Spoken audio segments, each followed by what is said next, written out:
Hey guys, Dave, Northeast Edible.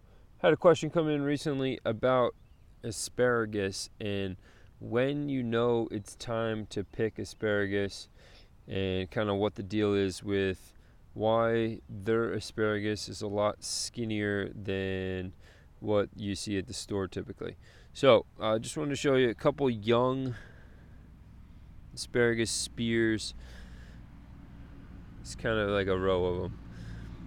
So the whole idea of asparagus is after it's in the ground for, you plant it in the spring or plant it in the fall, it'll come up as a tiny little spear, kind of just like this. This is kind of pencil thin or thinner than a pencil.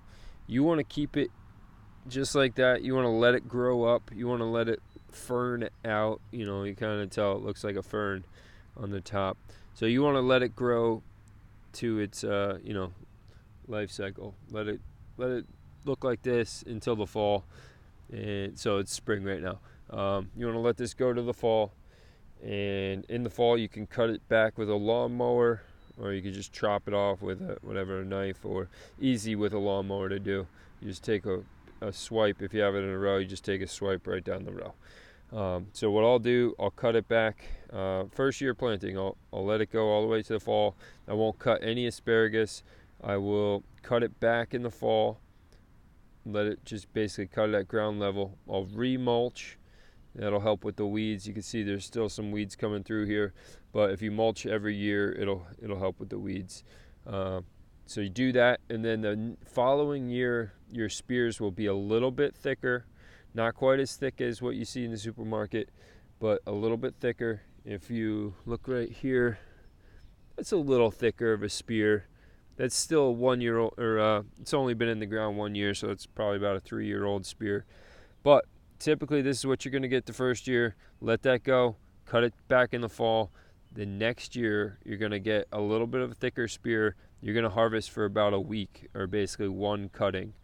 And once you harvest for a week, you let it grow. Basically do the same thing. Let it grow just like this. Let it fern out. Cut it back again in the fall. And then year after year, you're going to get thicker spears, and you'll be good to go. Probably year 2 like that, you'll cut for 2 weeks. You'll take 2 cuttings. Year 3, you'll do 3 cuttings or 3 weeks. And you just continue on like that until you can take about 3, depending on your varieties, take about 3 to 5 cuttings. So 3 to 5 weeks of asparagus in the spring, and you'll be good to go. So Dave, Northeast Edible, first year planting, don't take any cuttings of asparagus. Don't, unfortunately, like a lot of perennials, like a lot of fruit trees that we plant here, you have to wait a little bit to get your harvest. So asparagus is one of those. You're going to have to wait 1 year, plant it in the spring, cut it back, and then you can harvest a little bit in the following spring. So Dave, Northeast Edible, thanks for the questions. Keep them coming. If you have any questions about perennials, if you have any questions about fruit trees, berry bushes, whatnot, any edibles, let me know. Keep them coming. Subscribe to the YouTube channel, email list, northeastediblenursery.com, and have a great day, guys.